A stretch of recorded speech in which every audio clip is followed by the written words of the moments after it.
Az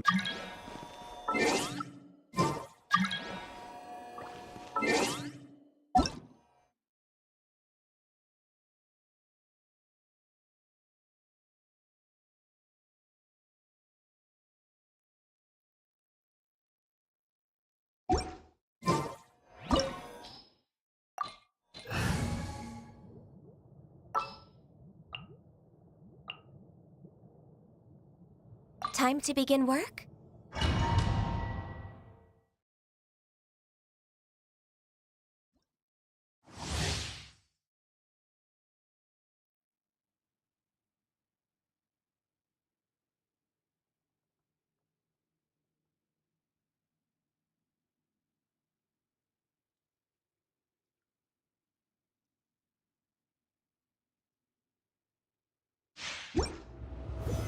solidify.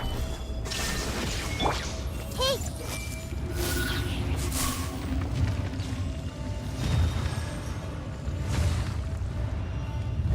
It is time, Morax!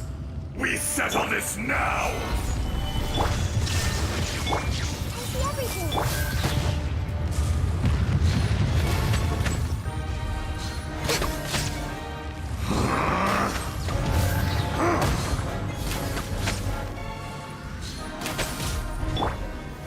Gather. Committed to memory!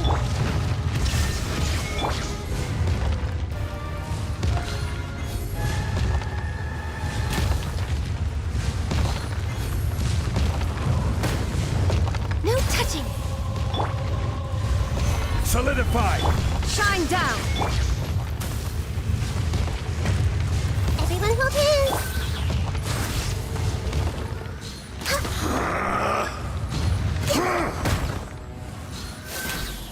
There is no atonement for 1,000-year pain!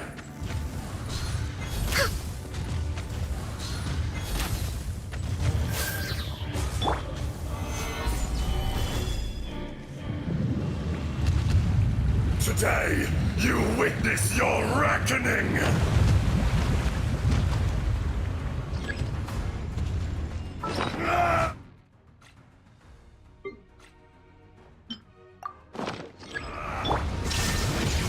Hey! Gather.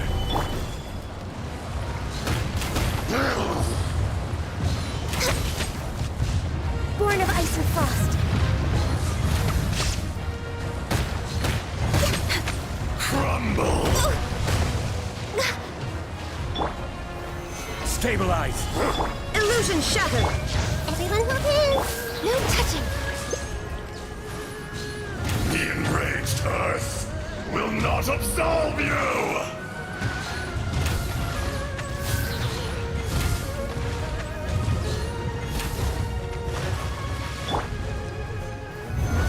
You stand upon your tomb, though you know it not!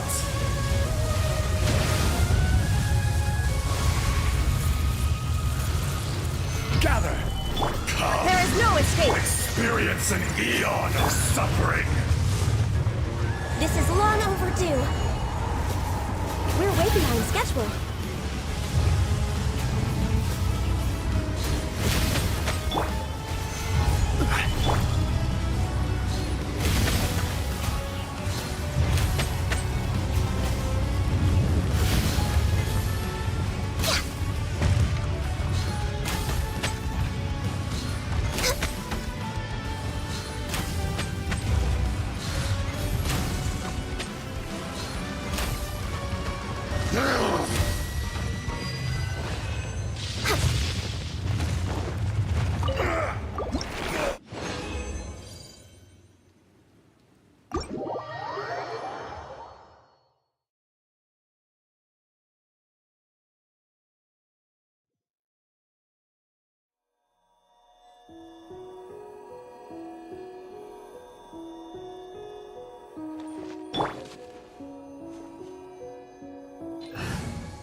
behind schedule.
We're way behind schedule.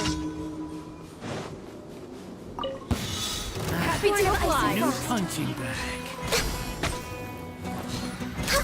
How heartless. Need. That's close enough. Orders. Take that. I'll be back. You are not welcome here. Access denied.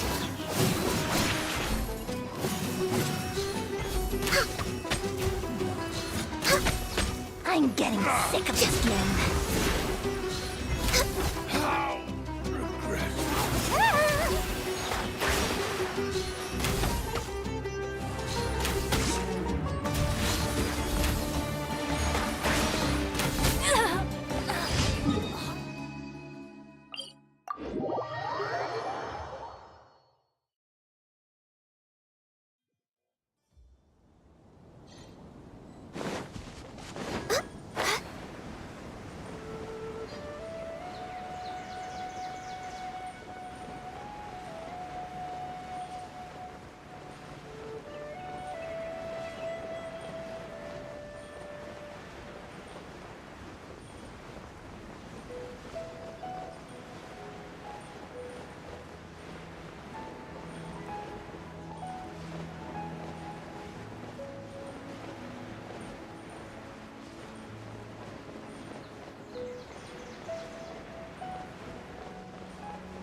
Next on the agenda.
behind schedule. Ad Astra. Thank you for completing. Ad Astra.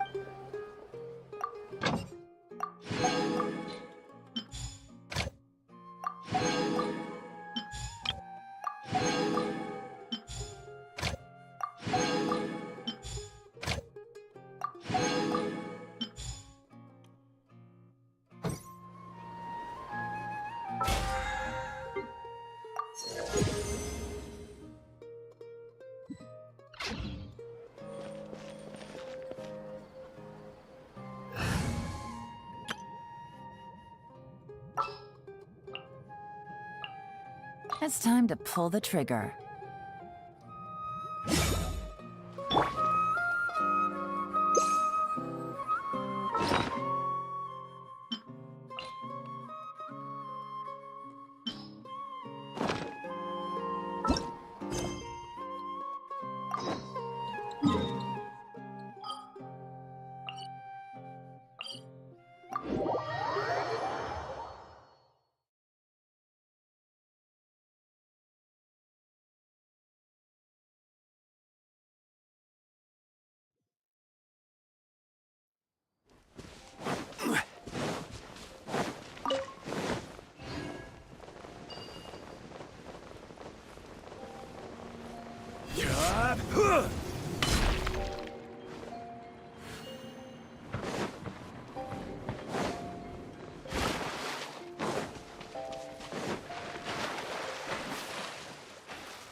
Stabilize! Illusion shattered! Hey!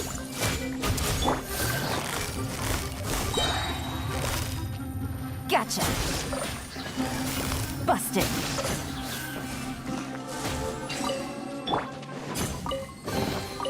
Unsolicited, and all the more valuable for it. Rise!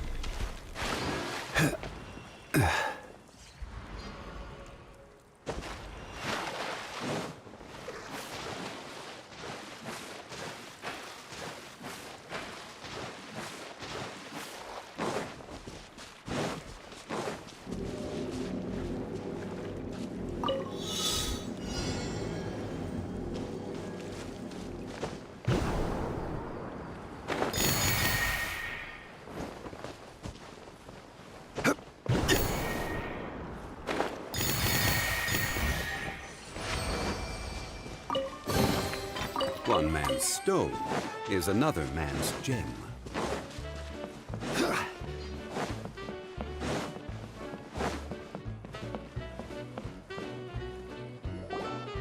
Hey, Kali and Eula!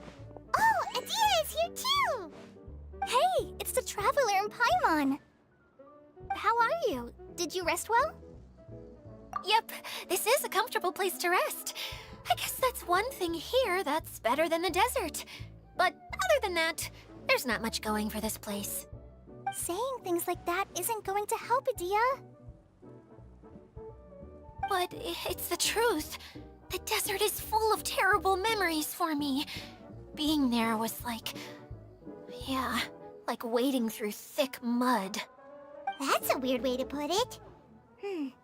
Actually, if you hadn't mentioned it, Paimon would have already forgotten that this domain is in the desert.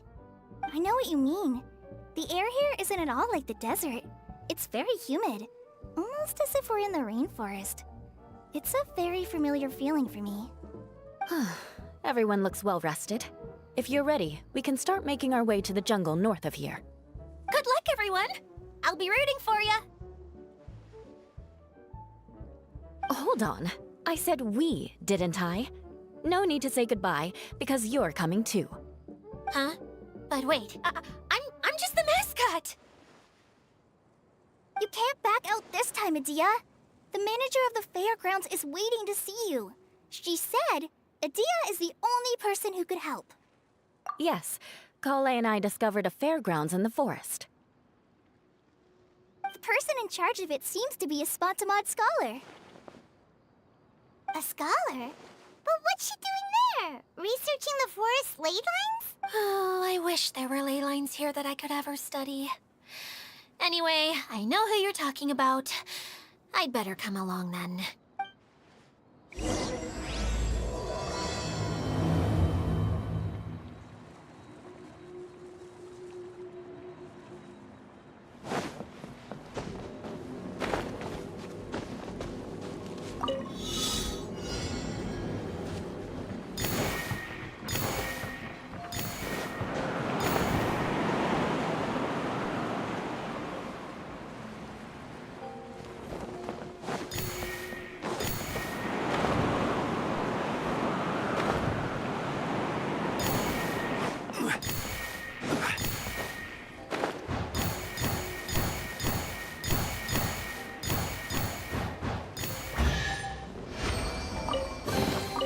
Unsolicited, and all the more valuable for it.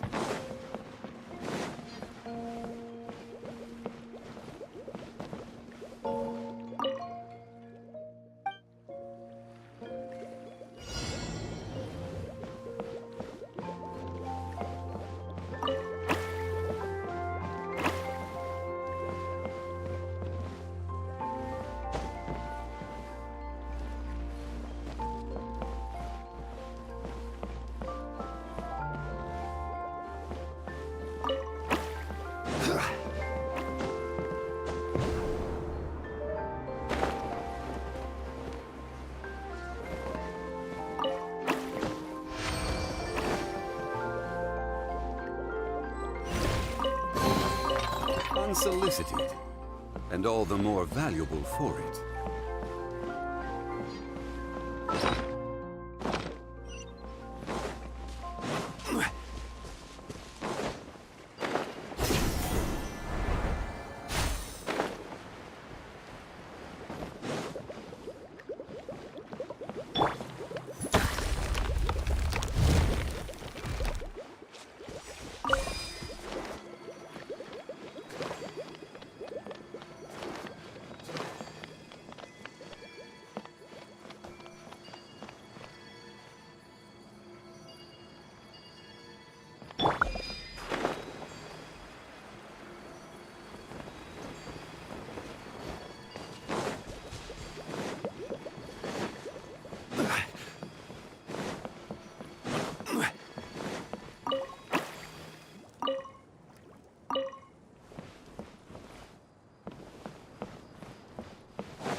Treasure. One way to draw your target out of hiding.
Easy money.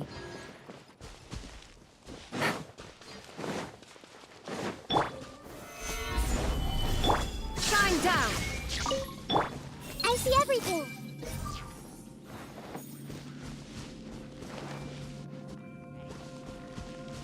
Hey!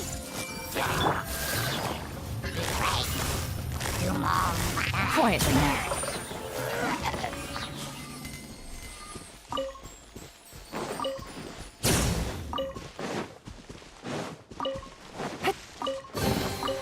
Treasure. One way.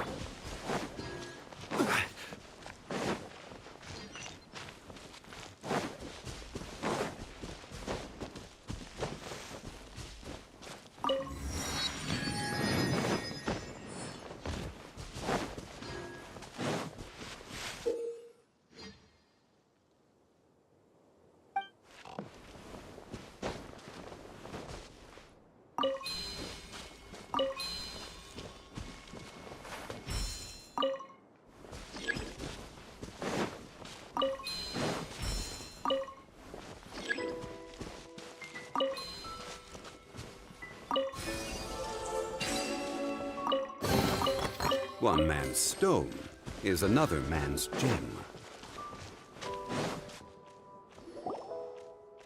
Finally, someone has arrived. Sorry to keep you waiting, Maimuna. We've brought Adia with us. Thank you, Kale.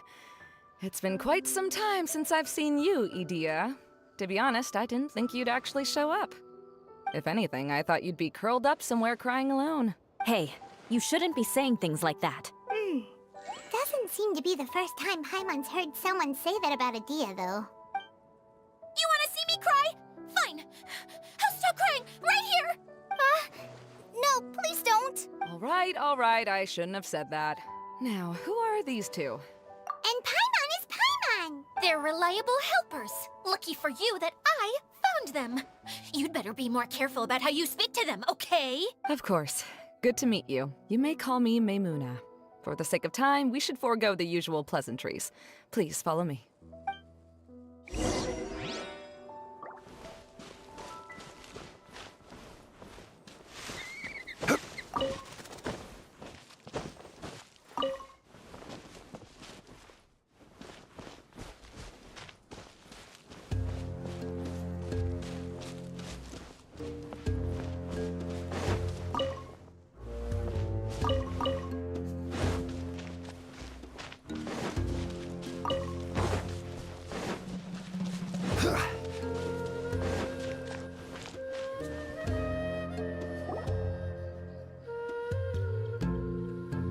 Wow! Look at that huge tent! Amazing, isn't it? I helped make it. What fun would a fairground be without a tent, right? Really? Paimon knew you couldn't be so pathetic. You just act modest all the time to hide your actual abilities. Huh? What is it, Kale? Sorry. I'm not sure if I should tell you. I'm afraid it might dampen the mood. That's not important. Please, just speak your mind.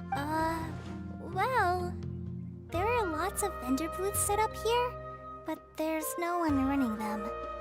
In fact, there's no one at this fair at all. It looks pretty deserted. The truth is, this used to be an exciting and bustling place, but just a few days ago, something happened, and it seemed like... Like, the world was suddenly flipped upside down? Yes, exactly. Something fell from the central hub into the tent and knocked down the crystal light that was hanging at the top. Oh, the crystal light. Mm-hmm. I remember a certain someone said that we should have beautiful lights to celebrate at a fair, and made us that crystal light. But once the light fell, the tent became a complete mess and the Hydro Eidolons were trapped inside. Just when I was at my wit's end, a man from the Lawrence clan came and offered his assistance. Wait, he offered to help you? Yes, and he refused to listen to any of my warnings. He just walked straight into the tent, and then... Yes?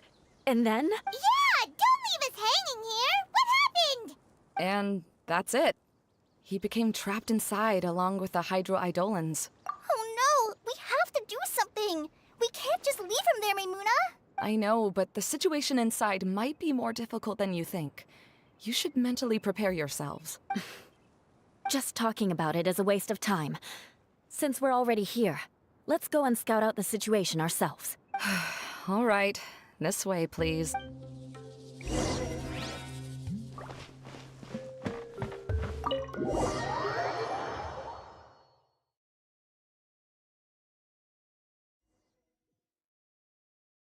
There used to be a large stage inside, but after everything got shaken up, it seems the very nature of the entire place was altered. The lamps and crystal light that were hanging above have all fallen down, which makes repairs near impossible. Wait, so you mean it's difficult to move around in there? Yes, mainly because of the lights. Do any of you have experience being on stage? Once the stage lights turn on, everyone's attention is focused on you. I can't stand that feeling. Having everyone's attention focused solely on me would just make me feel terrible. Me too! I'm no good at speaking in front of people. And then to have everyone staring at you. Oh, just the thought of it makes me shudder. Sounds like you have some things you haven't been able to let go of yet. Please don't laugh. I'm trying my best to change that, but there are still some things I can't overcome. Like when there's a lot of people around, or when people are staring at me. No, there's nothing funny about that. And you know what? It's not a bad thing to care when other people are looking. That's my opinion anyway. Think about it. Only people who have high standards for themselves would worry about failing to meet others' expectations. You have many good qualities, Kale. I bet if you had to learn dance since childhood like myself, then you'd be an even better dancer than me. No way! That would be impossible. I can relate. I know exactly how she feels. Maybe we should find a time for you to learn with me. And one day, you will become an outstanding dancer too. By that time, you'll be so focused on performing your beautiful moves that you'll no longer worry about an audience watching you. Wow. You are so passionate about this that she's practically glowing now. Really? You do that? You wouldn't think I look stupid and secretly laugh at me, would you?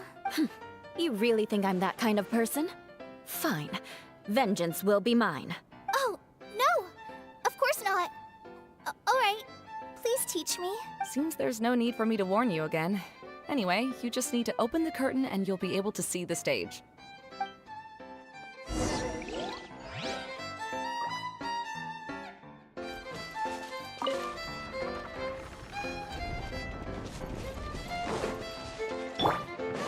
Wait, what's that thing in the middle there? That's my crystal light! It's been locked up. Well, let's figure out a way to fix this. Looks like we need to raise the platform underneath the crystal light. If I remember correctly, the stage controls should be somewhere around here.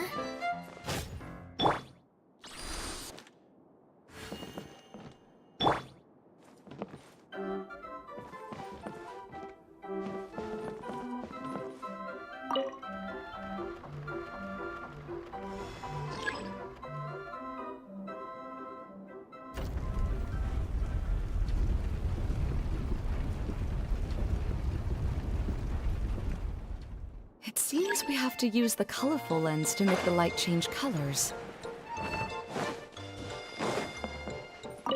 More speed. More speed.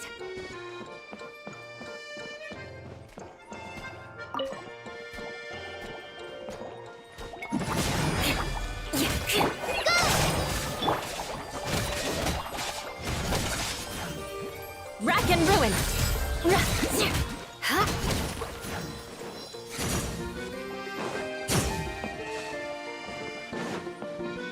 That's one way of shining new light on the problem. Hey, Mimuna? Do you happen to know someone named Sino? No, never heard that name before. Why do you ask? Oh, never mind then. I was just thinking you two would have a lot in common. Back to the situation at hand. We should probably head into the passageway that opened now. Crush!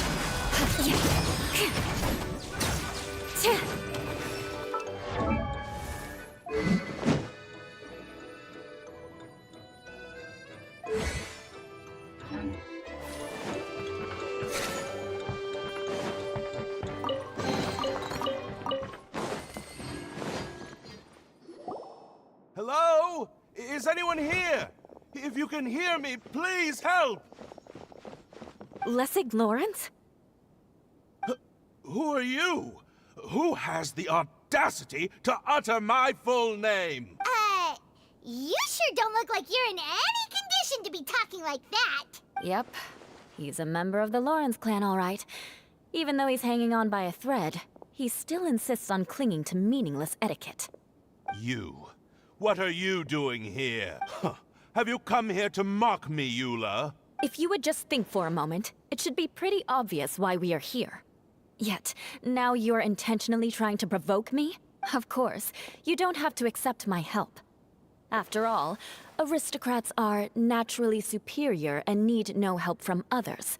Yes, thanks for the reminder. I don't need help from the likes of you. I don't think he really means it, Eula. His tone was harsh, but he keeps glancing at you from the corner of his eyes. It's my opinion as the healer that he needs help. Okay. He's been trapped for so long that it seems he's forgotten how to hold a decent conversation.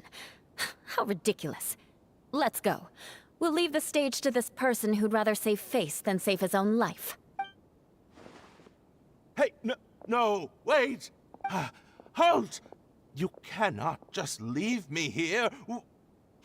We're both of the Lawrence bloodline, after all. Helping me when necessary certainly won't tarnish your prestige. If anything, my embarrassing predicament will be overshadowed by your virtuous deed. We must uphold the prestige and dignity of the family. This is the best reason you could come up with? You think tacking on the word family will be enough to talk me into helping you? You should be ashamed for your careless actions. It's because of you that we all had to come here. Seems everyone in the Lawrence clan is this way. They'll do anything to save face. All right. Looks like it's time for the mascot to step in. Here you go. One for Eula, and one for Lessig. What is this? Candy? Thanks. Oh, the smell. It's just like the aroma I smelled coming from the lens. Yes, that's right. Enjoying something sweet always lightens the mood. Oh, thank you, Miss Mascot. I certainly do feel much better now. So he's willing to thank someone else, but not me. Eula has been worrying about you the past few days, and asked me several times regarding how to find you. But now that you two have been reunited, I won't have to keep answering her questions anymore. Oh, I'm so happy. Let me clarify one thing. I don't care what happens to him. If you're going to keep saying nonsense like this, then... Eula will never admit that she actually cares about him. Yeah, you're probably right. If you're going to keep saying nonsense like this, then at least give me another piece of candy. Hmm? Oh, sure.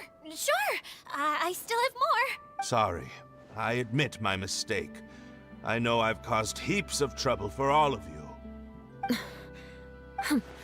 Why couldn't you have just said that earlier? I'm back.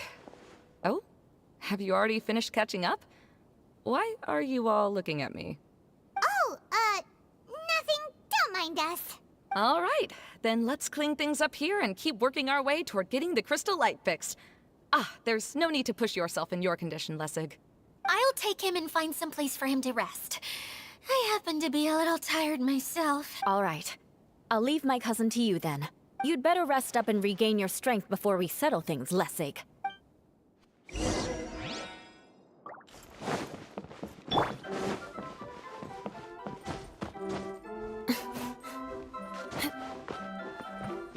Now, let's see if there's any way to keep raising the platform higher. We probably will need to find a mechanism that's like a lamp.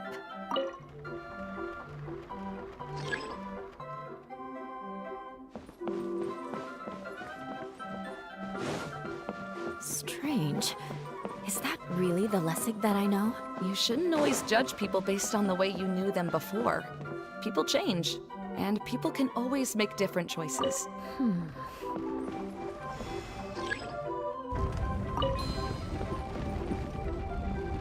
Oh, look! Hydroidolin! It must have been trapped in the curtain. But at least it seems to be okay.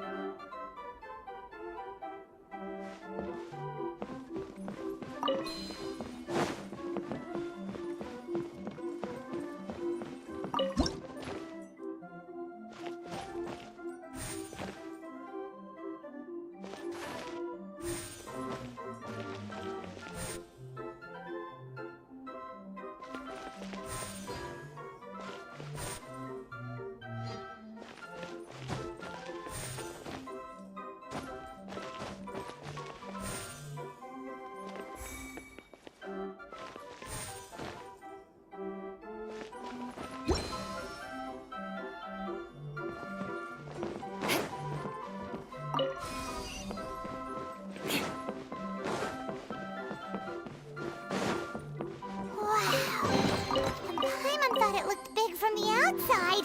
This place is massive! It is a magical tent, after all. The inside is much larger than it appears from the outside. Haven't you heard stories with this sort of thing before?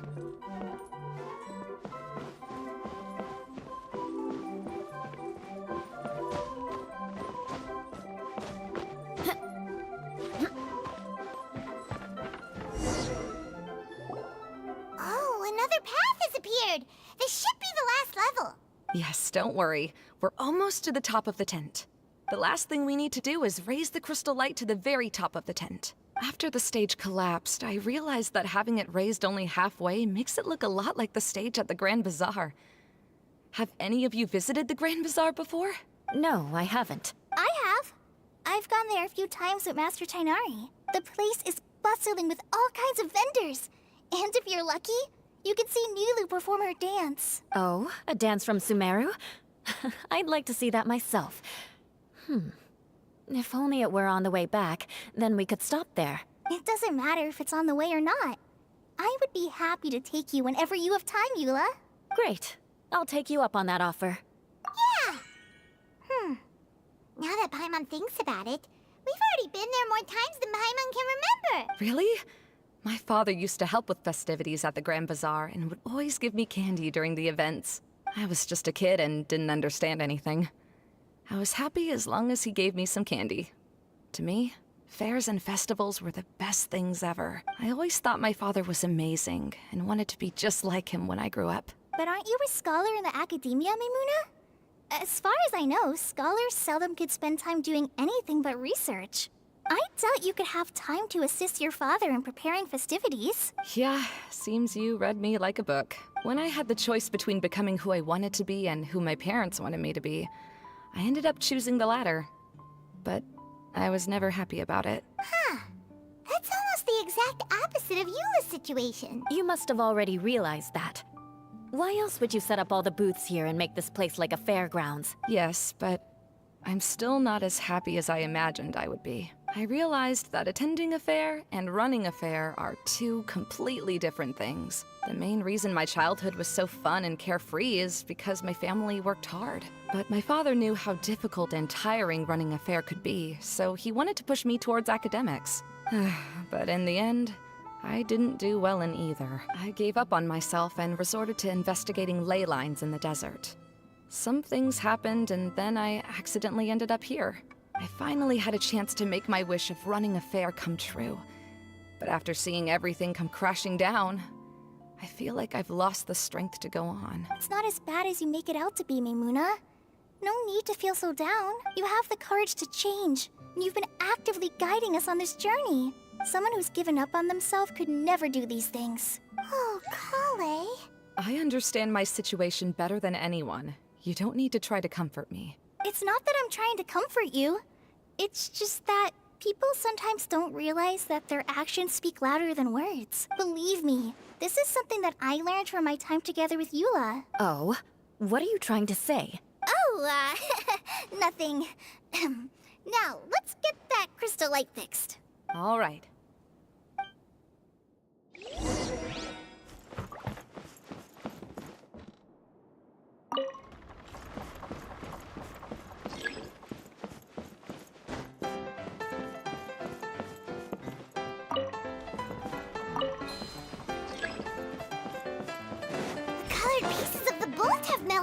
Yes, the lens is made of materials that are easily melted by light. Is it me or do I smell something sweet here?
Good. That should do it.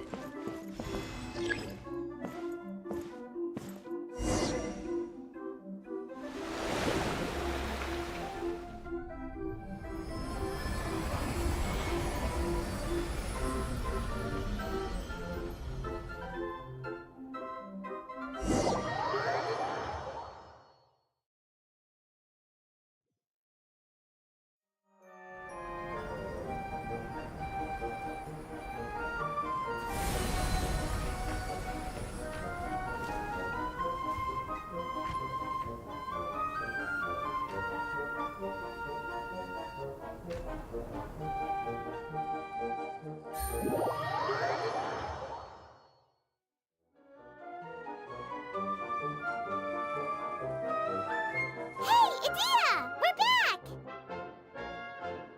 Oh, I was starting to wonder what was taking you so long. But don't worry, Lessig is recovering well. I'm pretty good at taking care of people. Seems I've found another good thing about myself. I don't know if I should be worried for him or happy for her. The shadow. It's massive. Wait. The shadow just now. It's. Seems he still might need a little more time to recover. Tell me, did everything go well for you all? Of course. With a team like the Traveler, Paimon, Kale, and Eula, they're at least 40 times more reliable than you ever were. Only 40 times more reliable? That means I'm still pretty good then. I guess it's impossible to feel like you've lost once you've already given up. I'm a little concerned about how comfortable you are with that. Huh? What has happened? How did I get outside of the tent? Ah, that's right. I remember meeting Eula, and then... my head. Oh, you're awake now. Don't worry, that's just a side effect of your treatment, Lessig. I'm afraid I still feel a little disoriented. Lessig Lawrence. Oh, it's you, Eula. All right, I'll do it. I'll come back to Mondstadt with you and abandon my wild efforts to restore the Lawrence clan. Interesting. Now you want to talk. Seems like you've had a change of heart. In that case, maybe you'll be able to explain everything in detail for us now. I admit it, yes. I came here in hopes of finding a way to restore the Lawrence clan to its former glory. But it was a long journey, and I didn't always know the way. I passed through Liyue and Sumeru. There was even a time when I lost my wallet and had to live in the wild. But the peculiar thing is, I realized that nobody knew me out there. And not a single person even cared about the Lawrence clan. You and I are like glass pawns that were raised in shackles. We were taught to act like nobles, but outside the walls of our home, the people of Mondstadt despised us. Such pompous, hateful, and stubborn teaching. It all culminated to making us cling to the old aristocratic dogma in an attempt to maintain our pride. It's like a never-ending game of tug-of-war, but it is meaningless. You understand. Or I should say, you have already long understood. But I'm afraid that I have only just realized this. Paimon sorta understands what Lessig is saying. Everything he said is true. Your family is probably unaware that you've already changed how you see things. Yes, this has all happened recently. After coming to this domain, I realized the Mondstadt that I want is one where not everyone fears me. All that I and many other members of the Lawrence clan long for is a place where we can live peacefully with others. Lessig, both you and I never had anything to do with the glory of the Lawrence clan. That is all in the past. We are just ordinary people. I originally planned on returning to Mondstadt after taking care of things here. I never thought you would come here. I was completely shocked, which is why I reacted like I did. I'm sorry. See, people can always make different choices. And it seems that Lessig has also chosen to become someone he truly wants to be. Yes, about that. I'm afraid I haven't quite found my own purpose in life yet. That's all right. Being able to clearly choose between becoming who you want to be and who your parents wanted you to be is already a step in the right direction. How to find true happiness is probably one of the most difficult research topics of all. I have a suggestion for you, Lessig. Why don't you return to Mondstadt and tell your parents what you just told us? They'll probably try to tear me limb from limb. But what about you? Did you ever tell your family about what you think? This is something that I've been thinking about, too. Perhaps the two of us can sit down with the rest of the clan and discuss it with them. The Lawrence clan is just like this stage. It was once home to glorious performances, but those days are now long gone. And it is time for the stage to be updated. She's so solid and tough, but also clear and open, like an ice cube. Is that why she's able to dance anytime and anywhere she wishes? Are you all done talking now? Yes, I think so. By the way, that is for you. Please take it. I found it on Lessig earlier. Oh, it's one of the missing components! Wait, so you had it all this time? Why didn't you give it to me earlier? Well, you didn't ask.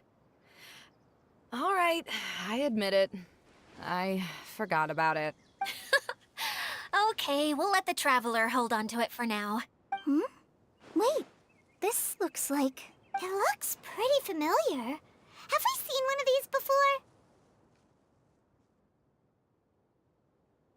Shh!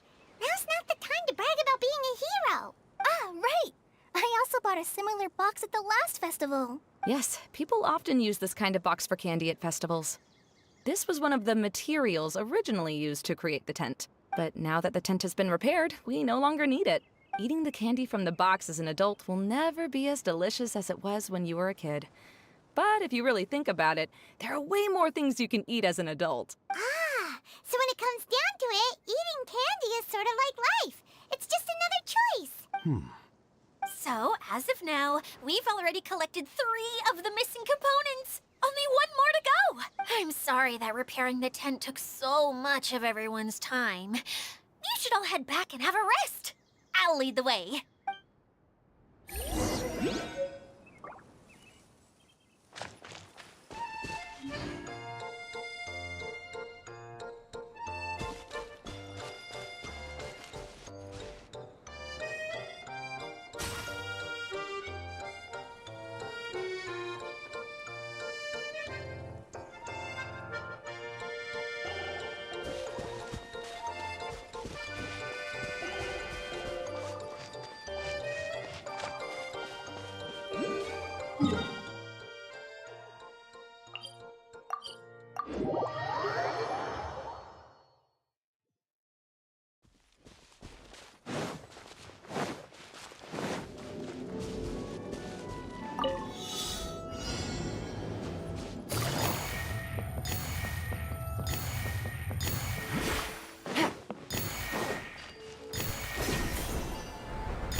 A chest full of valuables, and a trove of potential clues.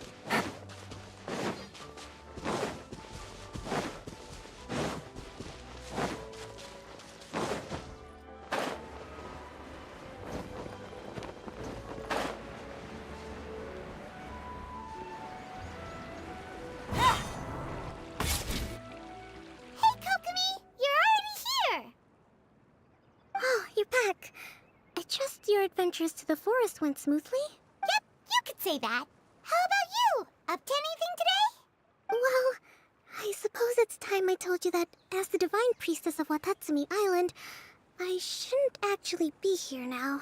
The truth is that a relic known as the Shinro Casket was lost from Watatsumi Island long ago. But recently, an orb matching the relic's description suddenly began emitting light, almost as if it was guiding people to it. This is what led me to find the relic's whereabouts. I wasn't lying when I said that.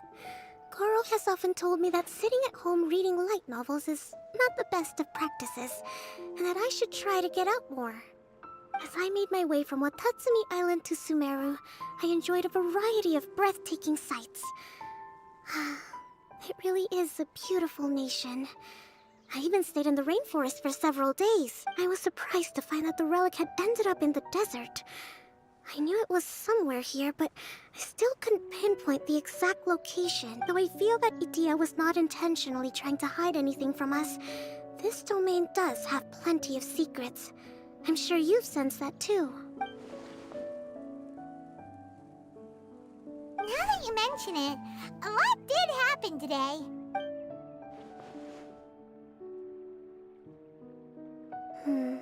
I see. When you found Lessig, did you also happen to find any clues related to this domain? I'm afraid that he was caught up in his thoughts and didn't pay attention to his surroundings.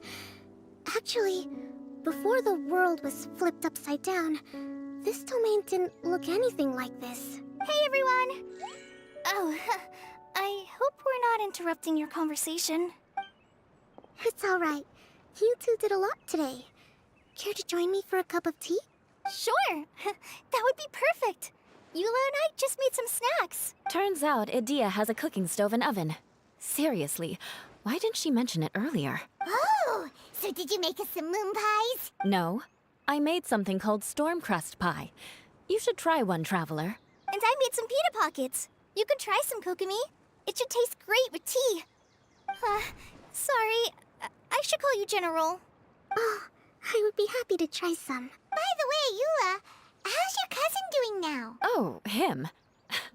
You would never guess, but he's busy over by the oven now.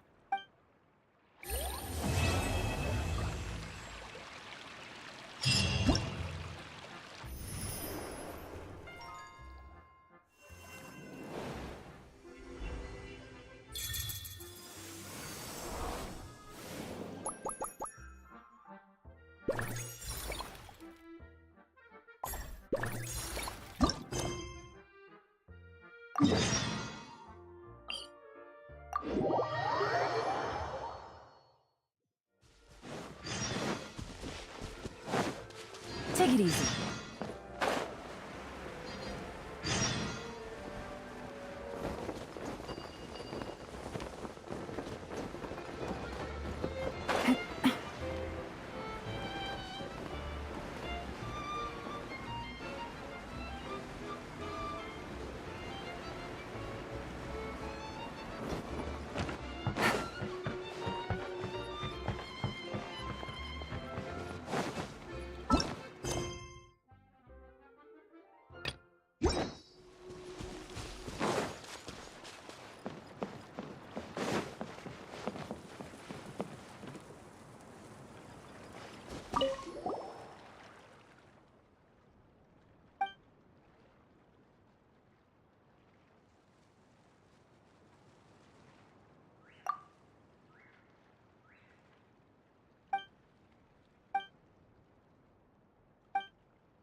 Take it easy.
Take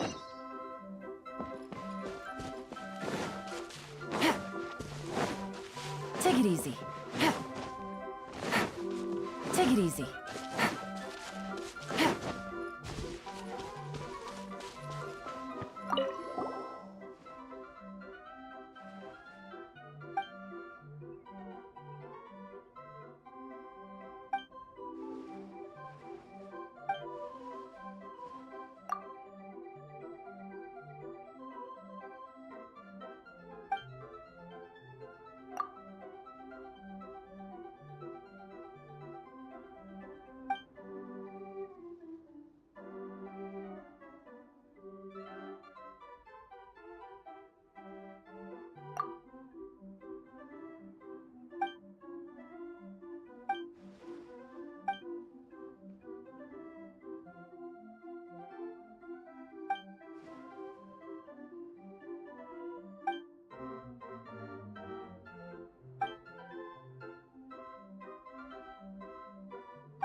I got a new letter from an informant. Looks like the situation has changed again. Take it easy.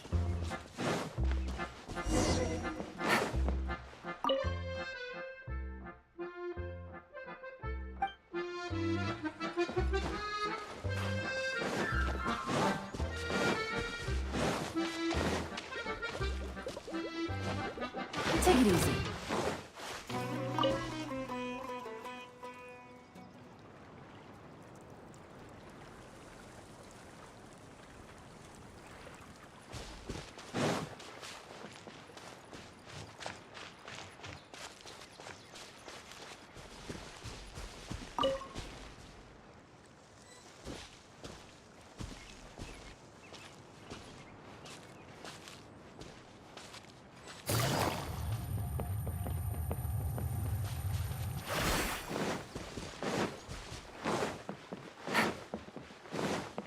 Take it easy.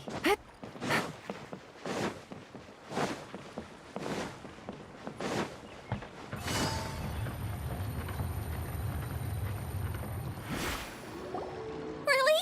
You do that? Oh, but that's too much. I can't. No, really, it's all right. We want to do everything we can for the domain. Yes, and to be completely fair, I'm the one who caused this terrible mess in the first place. Oh? What happened? Did Paimon miss something? Hello, you two. Lessig was just telling us what happened. Perhaps you should allow me to explain. I'm afraid it was I who caused all this trouble in the domain. Yes, it was Lessig. To be precise, I saw a most exquisite water orb at the entrance of the domain. It reminded me of an astrolabe my grandfather gave me when I was 7 years old. I was curious if it could rotate, so I reached out and touched it. Little did I know that it was the core of this entire domain.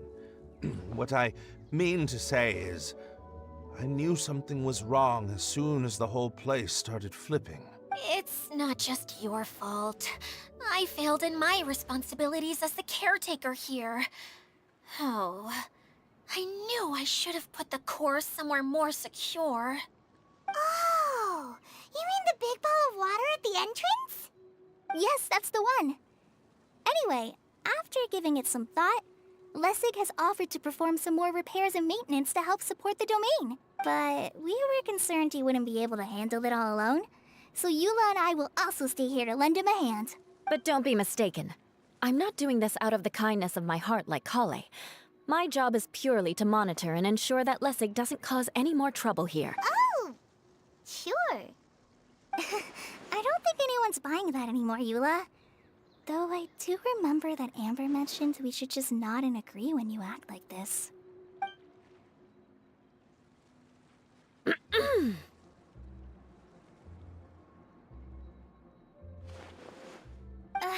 Right. You better not slack off today, Lessig. No, I'll get right to work. Either way, Lessig is going to be in charge of making lunch for everyone today. Yes, I'll try, but I'm not sure if my skills will prove satisfactory. What was that? I mean, thanks everyone for giving me a chance to redeem myself. I can already feel new strength kindled inside me. Ha ha ha. No, maybe that's just the heat of the oven. Very good. But you should conserve your strength. Many parts of the domain are still in disrepair, so we have a lot to investigate. Seems Adia has a little more pep in her step after finding others to help do the work. Now that you three are situated, we can focus on what the rest of us will be doing today. I'll go gather the others. We should get ready to leave as soon as possible. And there she goes. At least she seems to be happy. Maybe this is how it feels to be in charge.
solidify! There is no escape! Everyone hold here! Things are about to get dicey.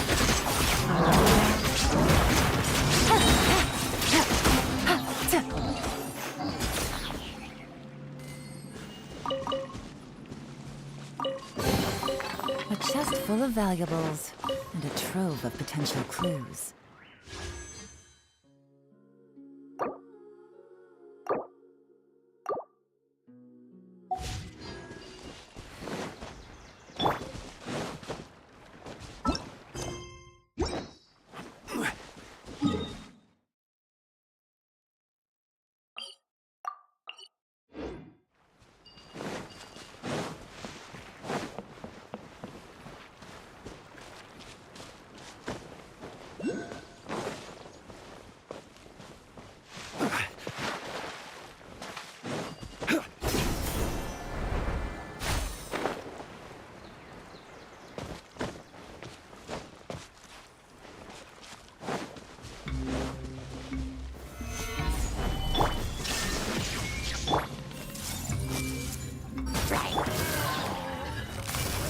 Busted!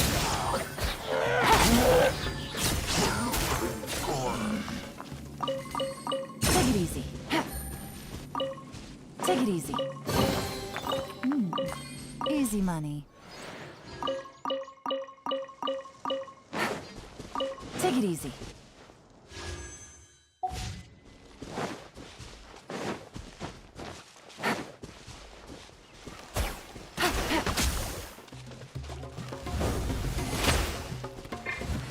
Shine down!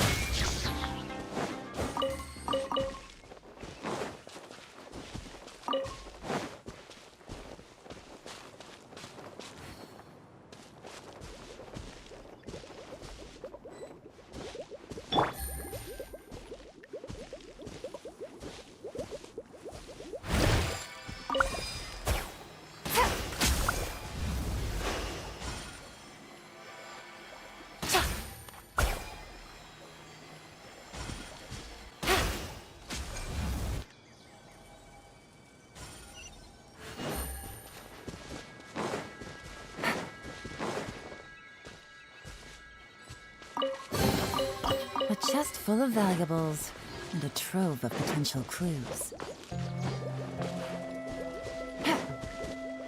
There is no escape! Hey! Where are we going, Ned? We're going to retrieve the last missing component. My working theory is that the director listed on the sign has it. No details slips by our general. What's a director? A director is a kind of job. The one we're looking for is named Zosimos. Zosimos is responsible for managing everything that happens on the stage, similar to how Edea is responsible for managing the whole realm. Whoa! Sounds like Miss Edea must be way busier! You think so, wouldn't you? Can't you comment on that at all, Edea? Maybe someone else can explain. I'm just enjoying taking it easy, as usual.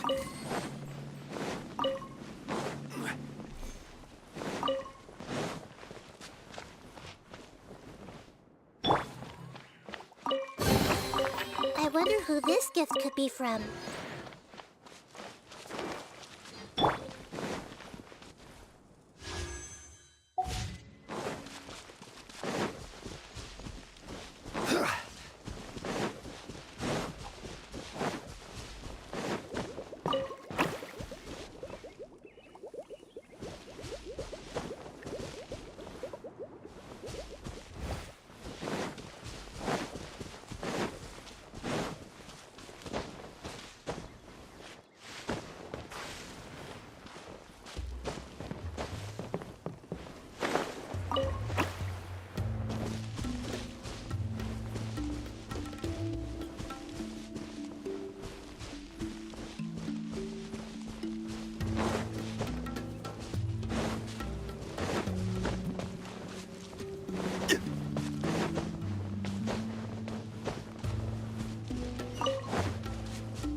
Certainly worth the extra mile.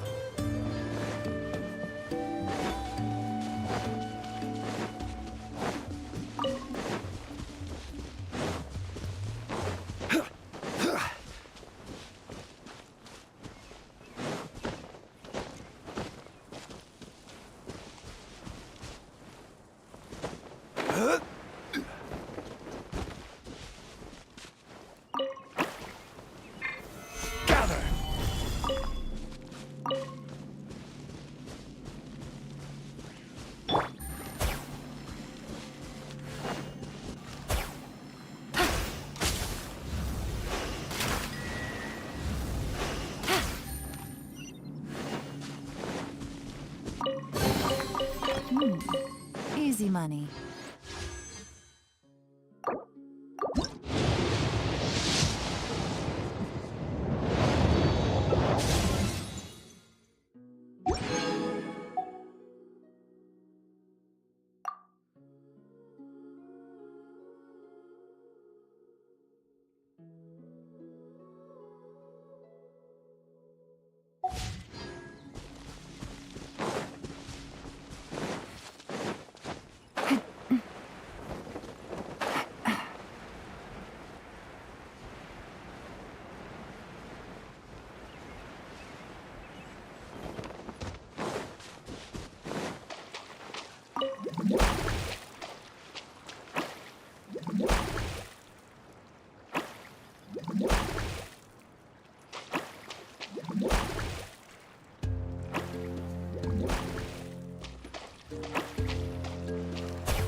A chest full of valuables.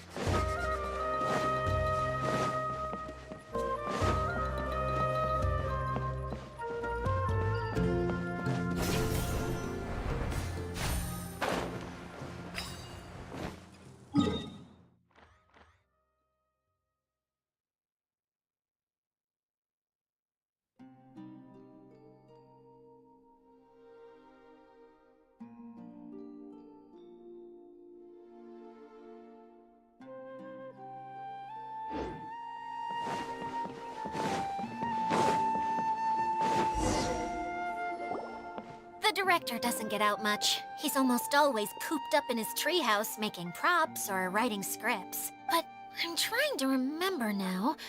Where is that treehouse of his? Huh? You don't remember?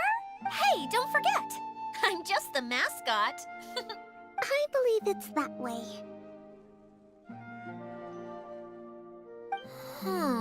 Though he might prefer to be alone, given he often has to move stage props, I suspect that he lives near the theater. And having a view of the entire stage would be useful when imagining a production's actual stage flow. So if I were him, I'd probably pick a treehouse over there. But how do you know which direction the theater is in? Simple. The overall layout and decorations look more exciting in that direction. Oh, good point! Why didn't I think of that?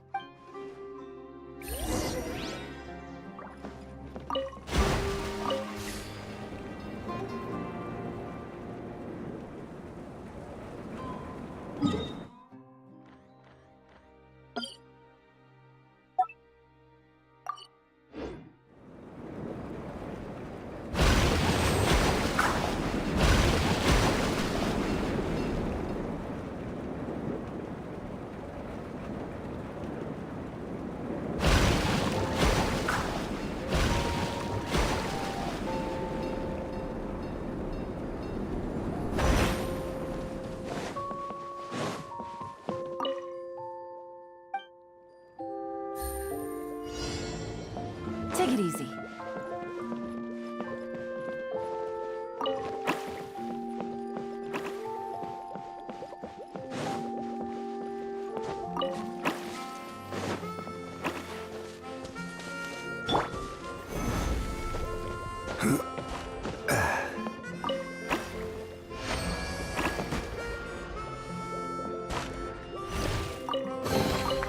Unsolicited, and all the more valuable for it.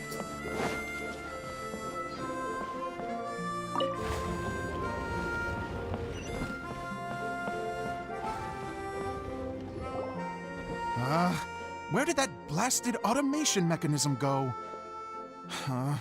The male actor standees are here, but where are the female ones? Who's that? Edea?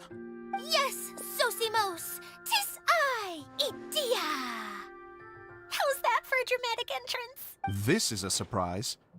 I was sure you'd be... Curled up in a fetal position, crying to yourself? Wow, what a fascinating little creature. Did you just read my mind? The name's Paimon? And no, Paimon's no mind reader. Just call it an educated guess. It seems everyone shares a similar opinion about you, Edea. I knew from the start that a managerial role wasn't for me. But I found my true calling now. As a mascot! Mascot? Is that a new role? I don't remember casting you for that. Okay, enough about me. I'm just here to introduce you to some new friends of mine. And that's why we came to see you.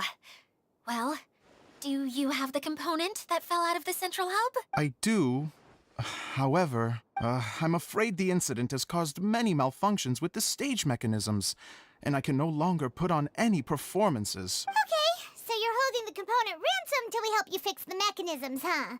No, till we fix the stage, surely. I'd have thought he wants us to make some more props, no?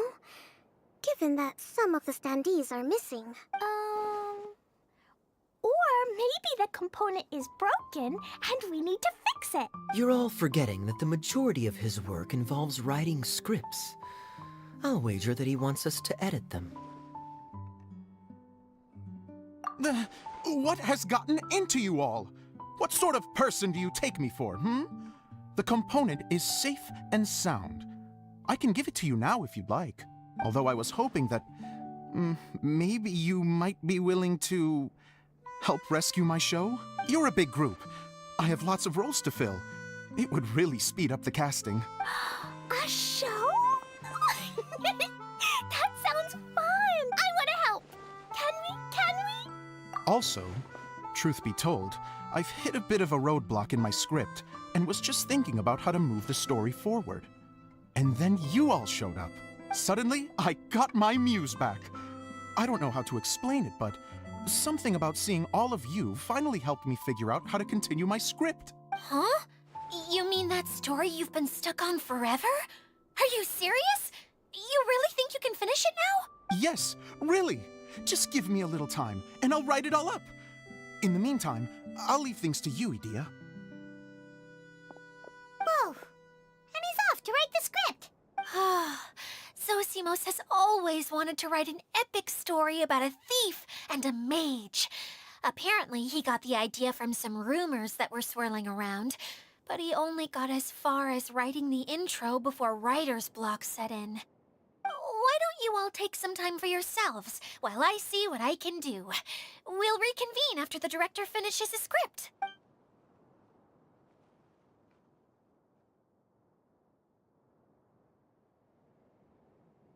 A director, my friends, is a storyteller. And the key ingredient to every good story is inspiration.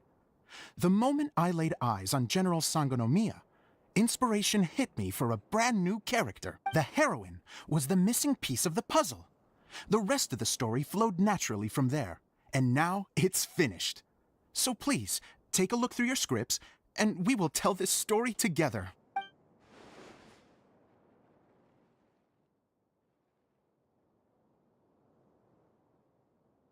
Well, is everything clear?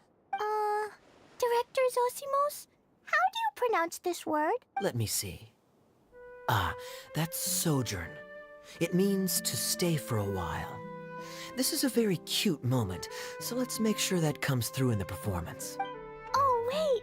There's another word I don't know here. It's okay, Klee. We can go through your lines together a few more times after this meeting's over. That would be most appreciated, Kaya. I had a feeling about you, actually. You seem to know a thing or two about character acting. Tell me, have you acted before?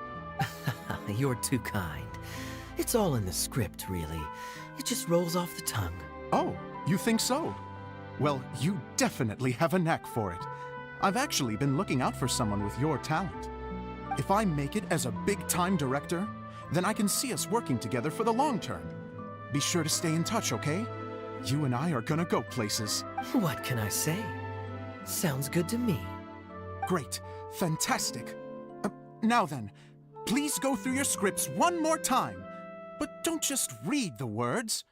Remember my notes, and really let the character inhabit you. I need to have a look at the stage, so I'll leave you to it. If you need me for anything, I'll be in the big theater right in the center of this area. Wonder what the theaters are like here. Let's go check it out while everyone's still getting ready.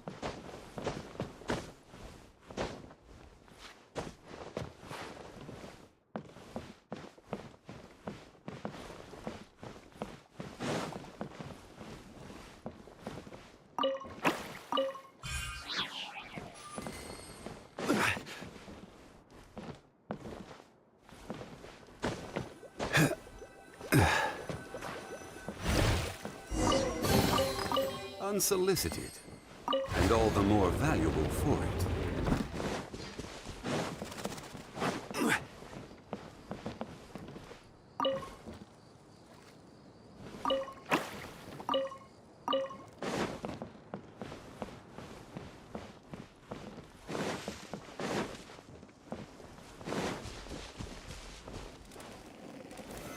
Stabilize!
Treasure. One way to draw your target out of hiding.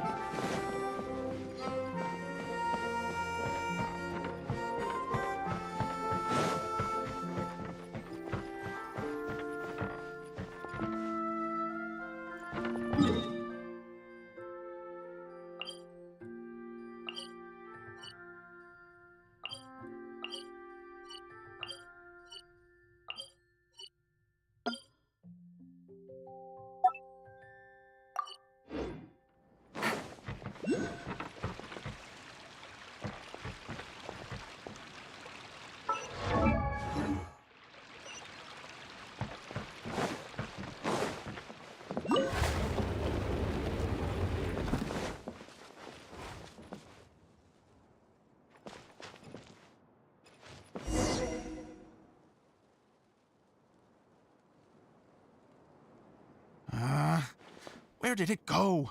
I put it right here. Hey, Zosimos! What you up to? Oh, it's you two. Please, come here. Feast your eyes on this stage.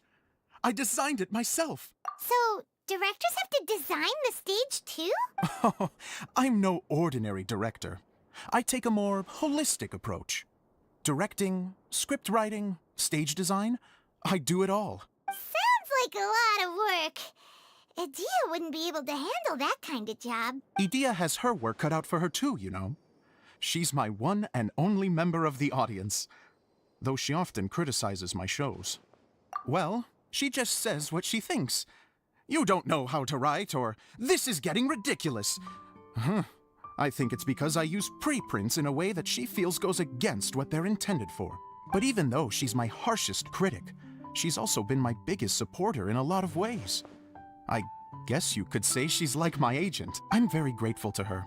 I've always dreamed of being a director, but I've never had the chance until I came here. So, what did you do before you came here? Like I said, I dreamed. From a young age, every time I came home after a show, I'd go over the story again and again in my mind. Growing up, my biggest aspiration was to be a director. Unfortunately, I couldn't offer much beyond my practical skills, so I ended up spending most of my time as a prop designer and doing a bit of set design on the side. Don't get me wrong, I do love building the set, but nothing satisfies me more than putting on my very own show. No wonder you only wrote director on the sign. Exactly. You're not doing a great job of convincing me that you're not a mind reader. By the way, could I ask you for your help with something? I'm having trouble finding the master script, and I'll need it shortly. The one you only just finished writing? You lost it already? Yeah. After I handed everyone their copies, I held on to my master copy while I was checking on everything around the theater.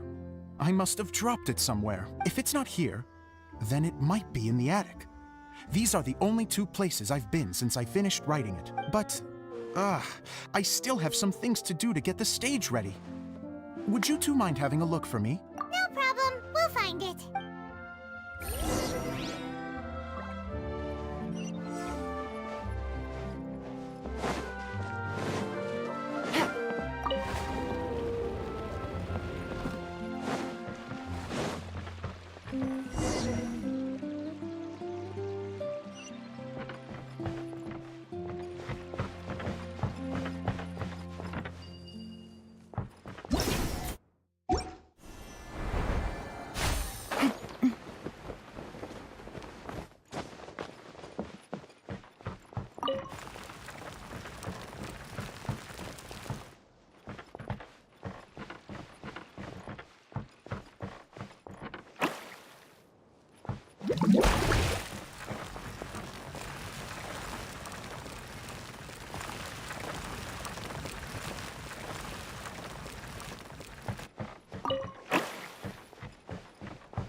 Treasure.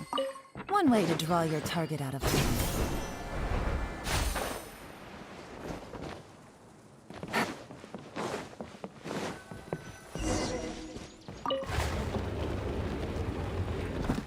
Whoa! Look at all these books! Now, where's the master script?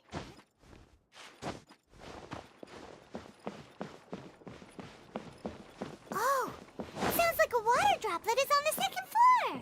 Let's go have a look.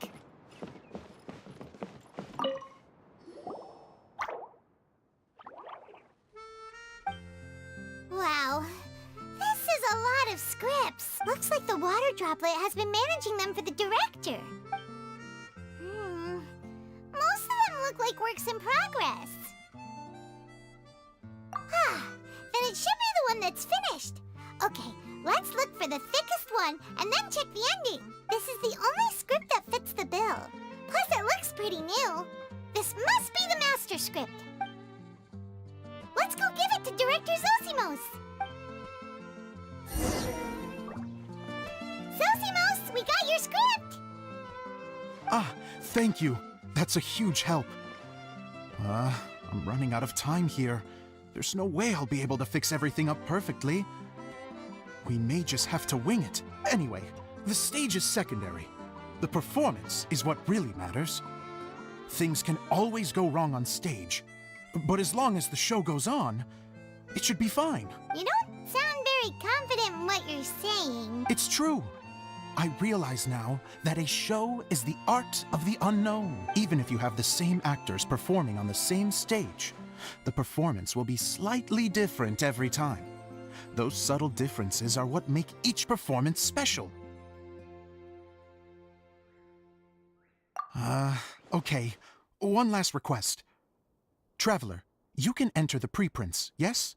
The truth is that my sets are composed entirely of preprints. First, I use materials to make the objects. Then I take those objects and turn them into the preprint. Now, of course, preprints are really meant for making objects to furnish the domain. So using objects to create preprints is, strictly speaking, the reverse of what this is intended for. But Edea said that if this is what I really want to do, she's not going to stand in my way. Ah, so that's what you meant earlier. Okay, well, what do you need us to do? I'd like the Traveler to go into the preprint set and help move props around during the performance.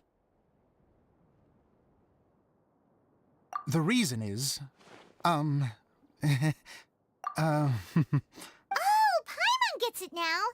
If you're busy directing, moving the props, and operating all the mechanisms, you never get the chance to watch the show. Yes, I know that I'm no master playwright, but still, even if it really is a half-baked script, with shoddy writing and moments of sheer ridiculousness, I'd still like to see it for myself, just once.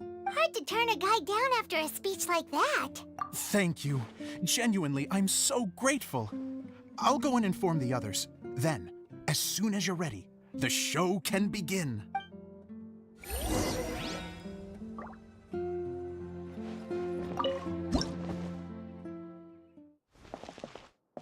Long, long ago, there was a great thief.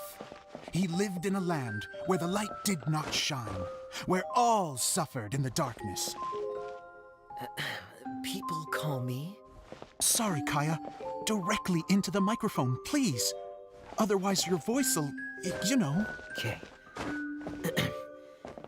They call me the Dagger Bandit, but no one sees that I rob the rich and give to the poor.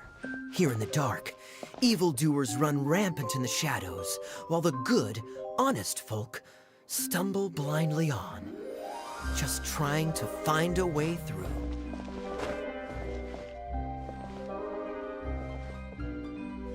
As the bandit brooded, suddenly the world was inexplicably changed as a single star appeared on the horizon and flew across the sky. Traveler, stomp on that movement mechanism in front of you.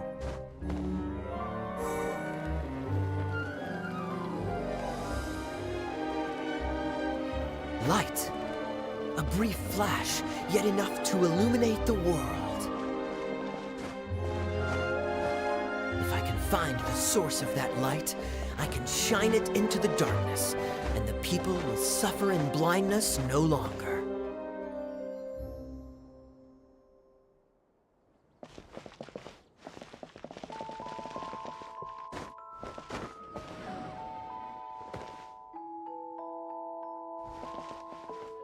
Without a moment to spare, he set off to follow the star's course. All the while, the star kept moving through the sky. Traveler, the star kept moving through the sky.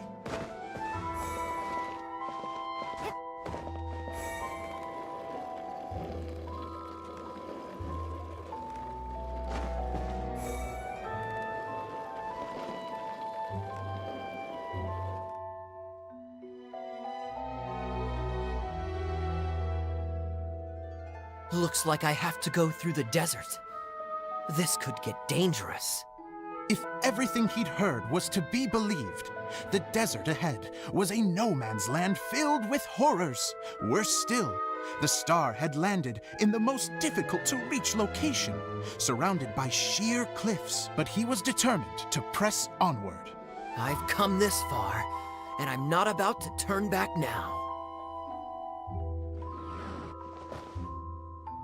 The Dagger Bandit trekked deep into the desert wasteland.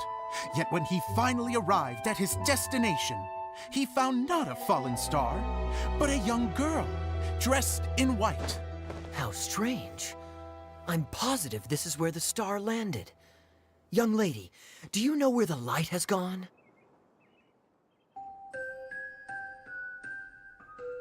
The girl replied, Traveler from afar, the light you seek is only a bottled flame. But the flame has now died, and its light is long gone. A bottled flame? Yes, it was a gift from another. And so, the girl began to tell the story of how the bottle came into her possession. The girl hailed from a kingdom that sat atop the waterfalls. But when the reigning dynasty fell and a new one seized power, she and her people fled for their lives. A thick fog began to fill the air as she made her way through the forest, and dense thickets tried to block her path. There is a mechanism down there that you can press to retract the thicket board below the stage.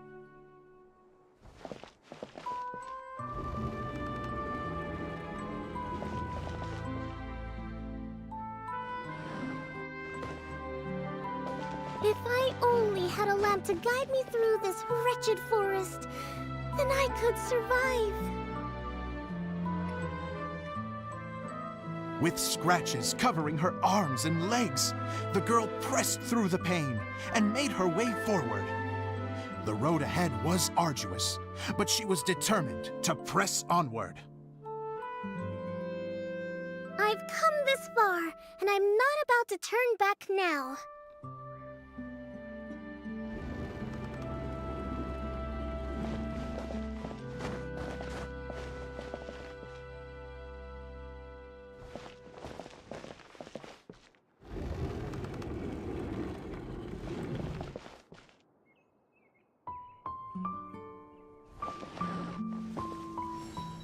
But just as she was drawing near her destination, a huge stretch of thorns and brambles suddenly came into view. Despair set in and began to weigh on her heart. If only someone could help me, I would give anything in return. The girl's heartfelt wish in her moment of desperation did not go unheard. Wait! There's no mechanism for the final thicket! Ugh, I must have forgotten to check those boards. According to the story, those thickets should be gone from the stage now, right? Yes, total oversight on my part. What a pain. I can help! Traveler! Catch!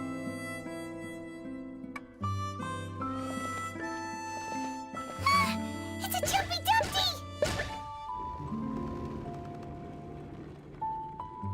The girl's heartfelt wish did not go unheard, for a Jumpy Dumpty, who was passing by, helped to clear a path for her. Oh, thank you, Jumpy Dumpty. And so the girl continued her journey deeper into the forest. But what she found there was not a lamp, but a mage glowing with fire. So, just to clarify, it was supposed to be the mage who helped burn a path through the thicket. Save it for the end, man! The mage took pity on the girl and handed her a bottle. Then, the mage began to tell the story of how the bottle came into her possession. The fiery mage had an adventurous spirit and enjoyed taking long journeys. On one such journey, while taking rest in an oasis, she found a beautiful bottle by a crescent-shaped lake. Klee, quick! Get in the light! She was an extraordinary mage, with the power to grant people their wishes.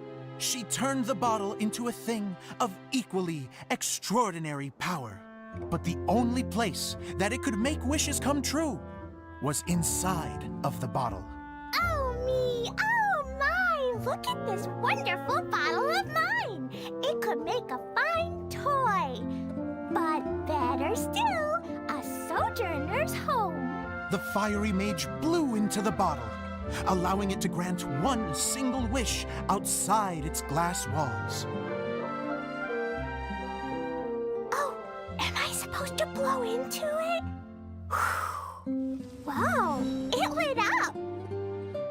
A flame was kindled within the bottle, and it began to glow a fiery red, just like the mage herself.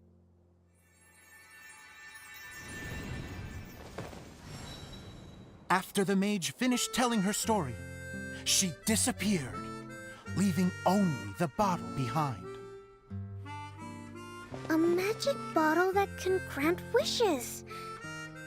And I wish to leave this place and go somewhere where no one will ever find me again. And then? The bottle seemed to softly inquire.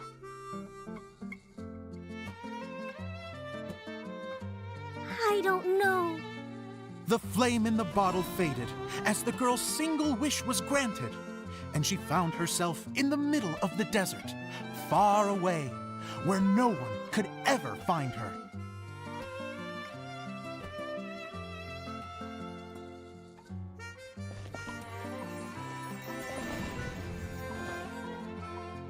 When the Dagger Bandit listened to her story, he sighed in disappointment that the flame with the power to grant wishes outside of the bottle had already died. But this doesn't make sense. If it truly granted my wish, then nobody should have been able to find me here. Maybe they shouldn't. The desert is difficult and dangerous to navigate, but I was determined to make it, no matter what. Then take this bottle with you for your trouble. It may be able to grant you your wish, though sadly, only within the confines of the bottle itself. All I wish for is light. Honoring the bandit's request, the girl wished for light inside the bottle, and sure enough, it lit up. They found that while the light was only generated within, it could nonetheless shine through the glass and reach anywhere in the outside world. Even though it doesn't burn as brilliantly as the light that shone before, this is still an extraordinary light. What will you do after I take the bottle? I don't know. Well, then maybe you should come back with me. With no reason to refuse, the girl accompanied the Dagger Bandit back to the land where the light did not shine. They brought light to that place, and the darkness was dispersed, and they lived happily ever after.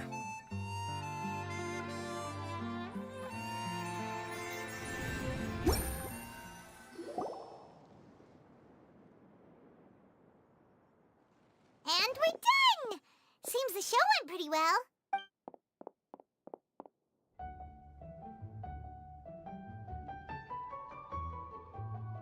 Miss Honorary Knight! Didn't I do great? I felt like I really was the fiery maid! Wow, great costume, Glee! As soon as Paimon saw your shadow, she thought straight away, what a cute hat! Glee loves it! Thanks, Mr. Zosimos! Oh, wait! No, I mean, Mr. Director. Mr. Director? Ha! No one's ever called me that before. Thank you. My dear little mage, thank you so much. Oh, I'm so happy. Miss Dia said that she tailored it a little bit so it would fit me, but you were the one who designed and made it. You're amazing. Yeah, that's amazing! And it sounds like Adia did a great job too!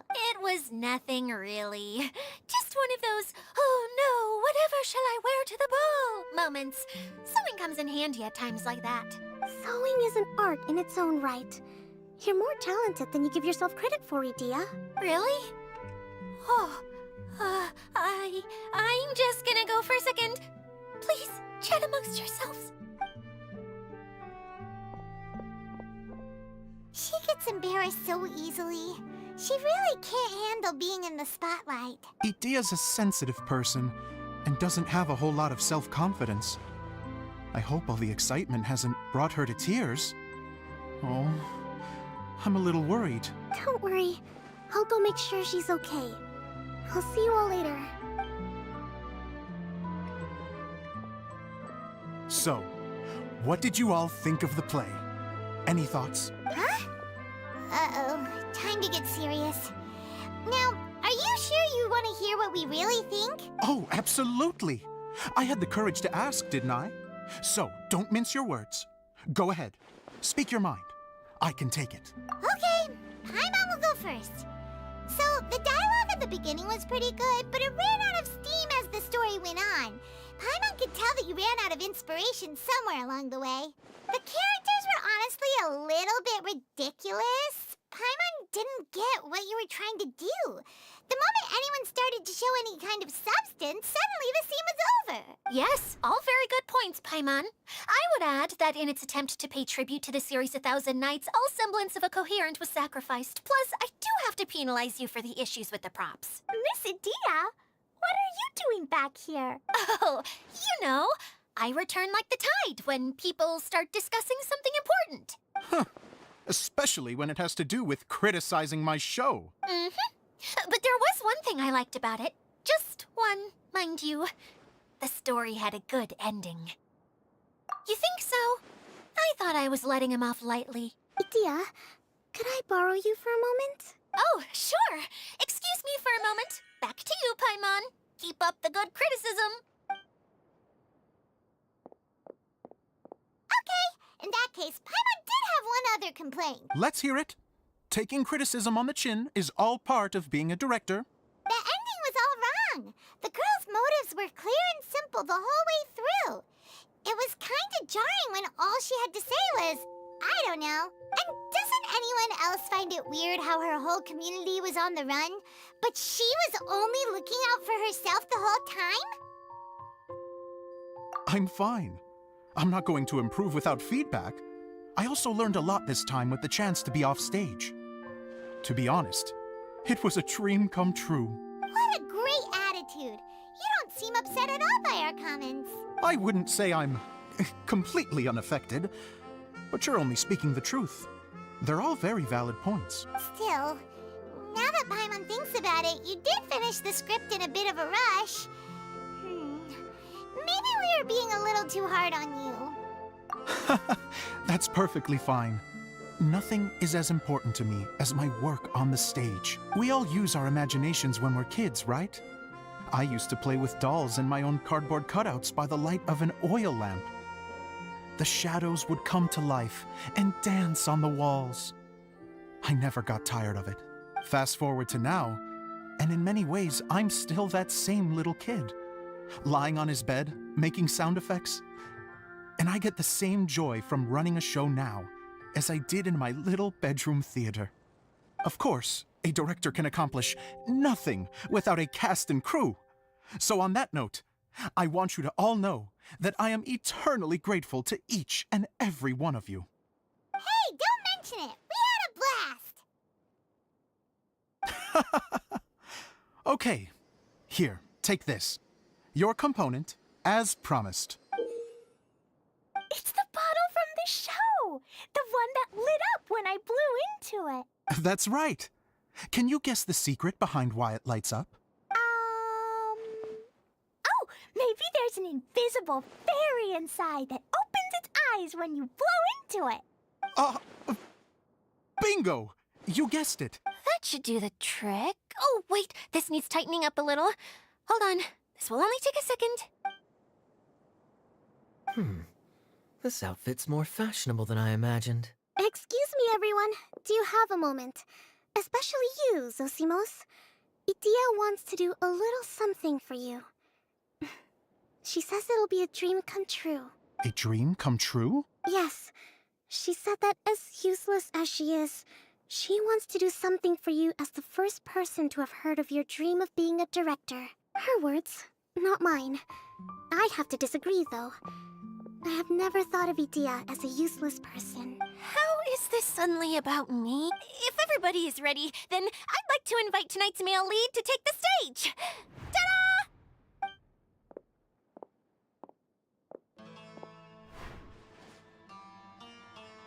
Wow! Cool! Kaya's turned into the real Dagger Bandit!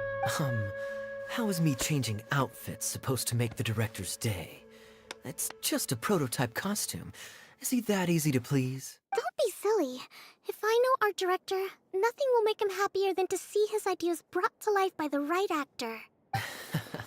Well, then I'm happy to oblige.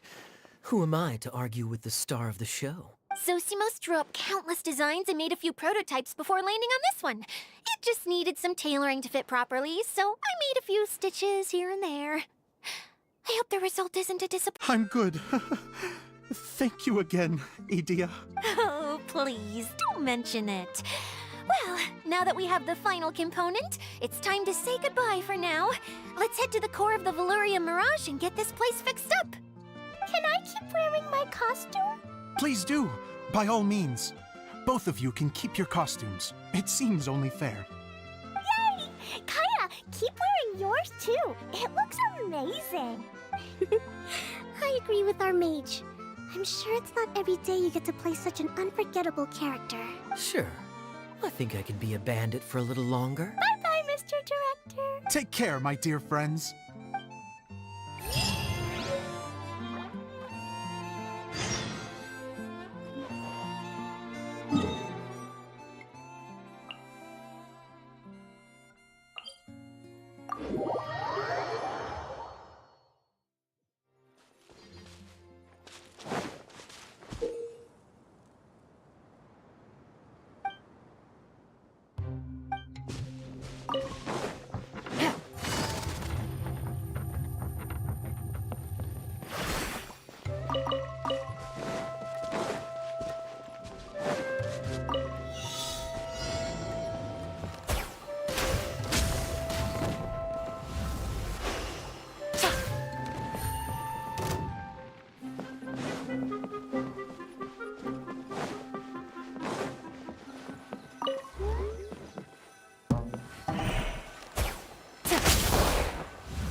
A chest full of valuables and a trove of potential clues.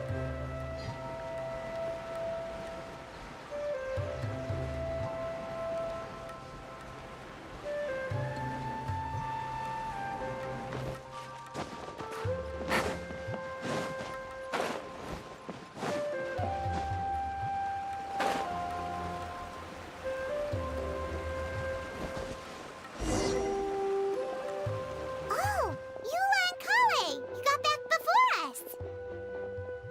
Yes. Edea had the water droplet send us a message just as the show was coming to an end, so we came back here to wait for you. How is Lessig doing? He finished all the maintenance work, but it took a lot out of him. He's now fast asleep in his room. Oh, I feel a little guilty. Consider it his atonement. It's only fair that he had to do something constructive before being able to sleep soundly. Seriously, don't waste your concern on him. If you say so.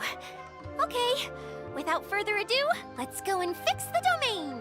Isn't this where we first met Water Droplet? Correct! The core of the Veluria Mirage is the largest streaming projector of all, and this domain is one gigantic preprint. Whoa, so everything we've seen is created by this? That's incredible. So, to fix it, same process as usual, right? Do we need to use the preprint? Exactly! Well done! You catch on quick. It's hard to forget after doing it so many times now. Let's get going. This is the final step! Yay! Suddenly Paimon's really excited. The hub consists of these components. All you need to do is place them onto the foundation in the right shape. The right shape? But we've never seen what it looks like. Oh, don't worry about it. Close enough will do. As long as it can spin, it'll be fine. Should be fine. I think. Sometimes you have no standards whatsoever.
But why isn't it turning? The components are back in the core, and the hub is restored to its proper shape again.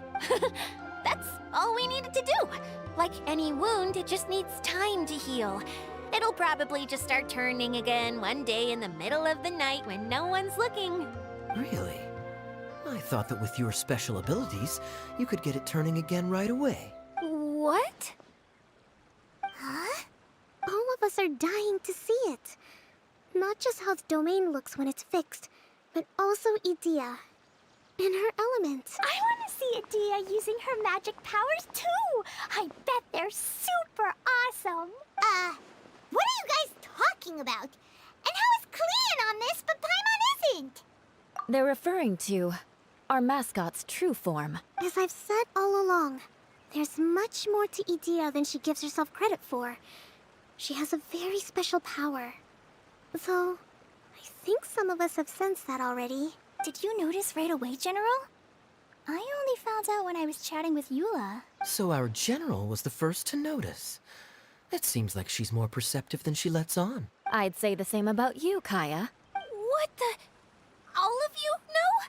I mean, I wasn't trying to hide anything from you, I promise. It's just, for people who stumble upon this place by accident, I think my current form is more approachable than my true one. I don't want people to get scared when they see me. What? What is it? And whatever it is, how the heck does everyone know about it?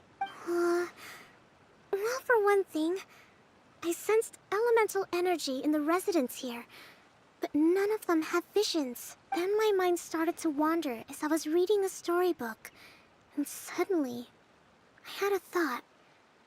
Since Hydro-Eidolons can change into any form, why not human form? You hit the nail on the head. All right. In that case, please allow me to introduce myself once more. I am an Oceanid who was exiled here when the former Hydro Archon passed away. My name is Edea. Wow, Edea! You're so pretty! Now that I'm in my true form, I suddenly feel a little embarrassed talking to you all. You look stunning. You should be flaunting this look at every opportunity. Oh, come on. I'm too shy. Wait, so does this mean that all the people we met in here are actually... I'm guessing that the human counterparts to these Hydro alter egos are long gone. That's right. When they wanted to leave, I took them to the edge of the desert. The components are, in fact, gifts that they gave to me before they left. But I'm always curious about what brings people here. So I used the streaming projector to bring their wishes to life. The power to grant wishes, but only within the confines of the bottle. Exactly. It's a truly extraordinary light. I've just realized something. When the components fell from the core, it appeared as if they had returned to their respective owners. But actually, it was after the components landed where they did that their owners and the things associated with them arose around them to form the different zones. So now that the components have been retrieved, does that mean that all those things are gone? Don't worry. They'll be quite safe. As long as I remember them, they'll never disappear. However much we might criticize each other or get into scuffles, in this mirage, they will always be my friends. I had so much fun in the choo-choo cart and hanging out with Mr. Director. I'll never forget them either. Me neither. I'll always remember my adventures in this fantasy land. Very good. But it's probably time I set this wheel in motion. This one's all yours, Edea, our magical mascot. Please work.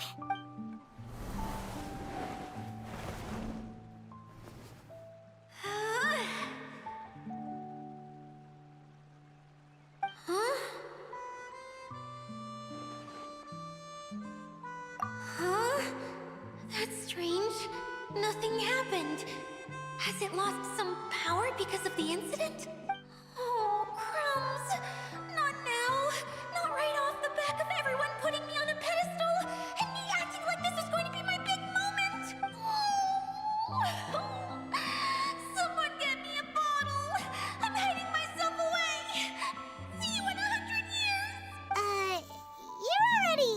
bottle. What now? This was the only way! Now I'll never be able to show you how the Valurian Mirage is supposed to look. Hold on. I have an idea. Yes, General Sangonomiya? I'm all ears! If it's okay with you, would you let me borrow the Shinro casket from the domain's core? Ah, the Shinro casket. That sounds familiar. 1 second. Here! Is this it? Wow! A huge shell! It's the relic that Kokomi mentioned earlier!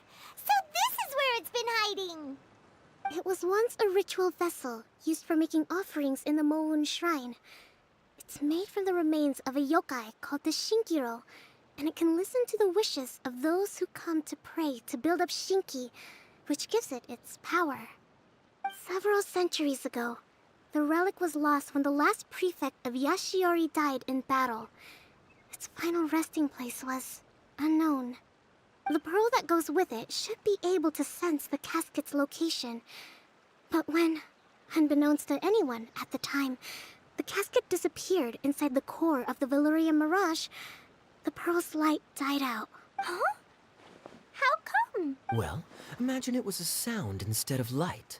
If the room is too big, you can't hear anything from outside the door, can you? Oh, I get it now.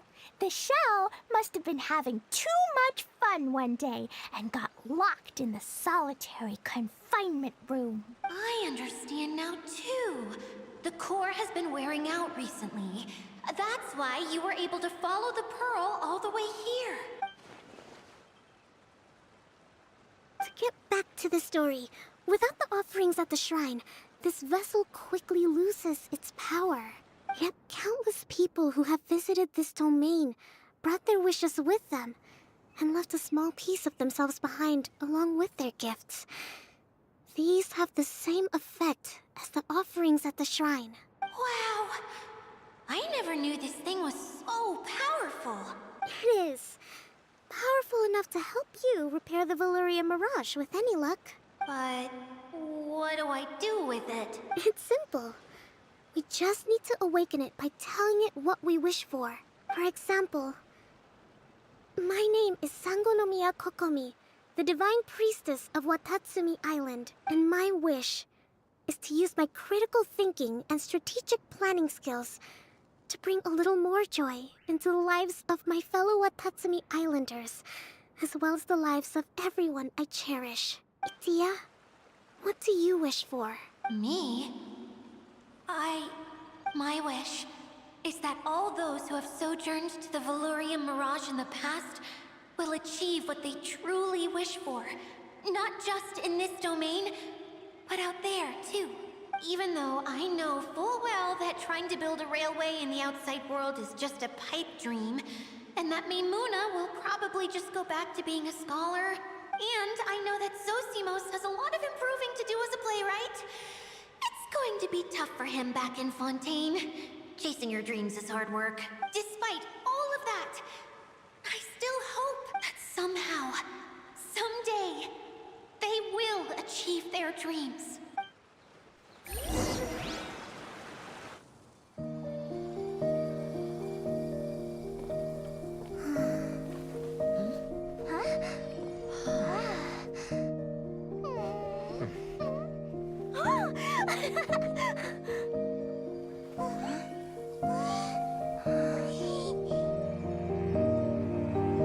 Okay, the combined power of our hopes and dreams is at your disposal.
Come on, hurry!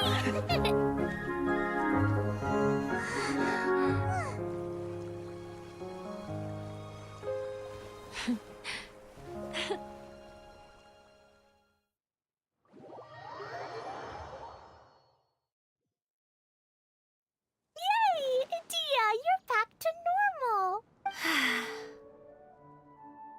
Everyone's praise and curious questions went to my head.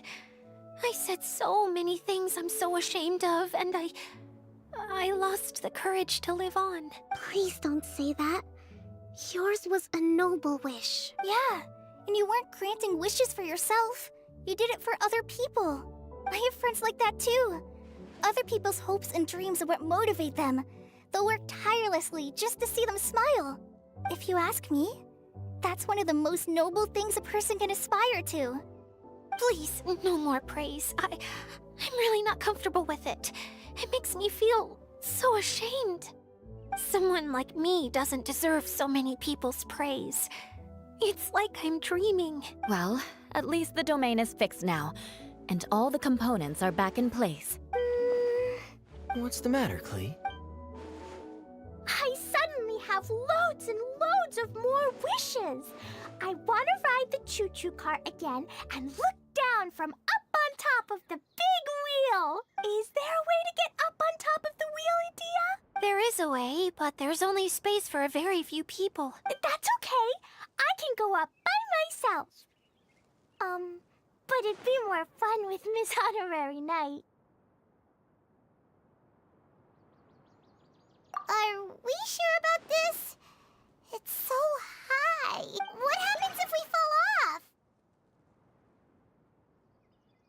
Well, yeah, but Paimon's just worried for you. Don't worry, I'll be there to make sure no one falls off. I haven't been up there in a long time myself.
Wow! So high!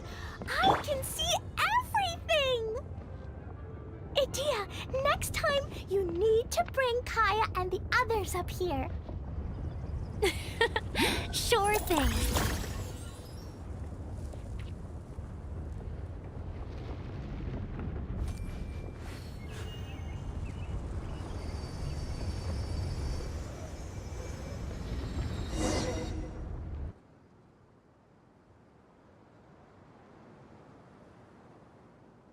Whenever people have to leave this domain, I like to come up here and spend some time alone after I've seen them out. They're always overjoyed when they first arrive and start bringing their imaginations to life. But once they realize that they can't take anything home with them, they get upset. Some of them can't bear to leave.